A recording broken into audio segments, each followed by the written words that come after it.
നെഹ്റു യുവകേന്ദ്ര സംഘത്തിന്റെ പേര് മാറ്റി ജവഹർലാൽ നെഹ്റുവിനെ അപമാനിച്ച ബിജെപിയുടെ നിലപാടിൽ പ്രതിഷേധിച്ച് മാള ബ്ലോക്ക് കോൺഗ്രസ് കമ്മിറ്റിയുടെ നേതൃത്വത്തിൽ പ്രതിഷേധ പ്രകടനവും യോഗവും നടത്തി.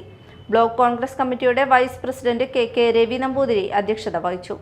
സോയ് കോലഞ്ചേരി, AC ജോയ്, ഹക്കീം ഇക്ബാൽ, അമൻ അൻസാർ, സന്തോഷ് ആത്തപ്പള്ളി, ഷാജു മണവാളൻ, ബൈജു കണ്ടപ്പശ്ശേരി എന്നിവർ സംസാരിച്ചു. ഇന്ന് നെഹ്റു യുവ കേന്ദ്രത്തിൻ്റെ പേര് മാറ്റിക്കൊണ്ട് അത് നെഹ്റുവിനെ മറച്ചു വയ്ക്കാൻ ശ്രമിക്കുന്ന BJPയുടെ സർക്കാരിൻ്റെ നയങ്ങൾ ഇന്ത്യയിലെ ജനങ്ങൾ മുഴുവൻ അതിനെതിരെ പ്രതികരിക്കണം.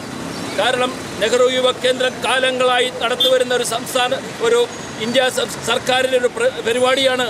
യുവാക്കൾക്ക് വേണ്ടിയുള്ള ഈ യുവ കേന്ദ്രം അതിനെ പേര് മാറ്റിക്കൊണ്ട് അതിനെ മറച്ചു വയ്ക്കുന്ന ഈ സർക്കാരിൻ്റെ പരിപാടി അത് നിർത്തലാക്കണമെന്നും ഇന്ത്യയുടെ ചരിത്രത്തിലെ ഏടുകളെ മറച്ചു വച്ചുകൊണ്ട് ഗാന്ധിജിയെ പോലും തമസ്കരിക്കുന്ന ഈ സർക്കാരിൻ്റെ നടപടികൾ കപട സംഘികൾക്ക് എനിക്കൊന്നേ പറയാനുള്ളൂ: സ്വാതന്ത്ര്യത്തെ മറച്ചു വച്ചുകൊണ്ട് നിങ്ങൾക്ക് ഈ രാജ്യത്ത് മുന്നോട്ട് പോകാൻ കഴിയില്ല.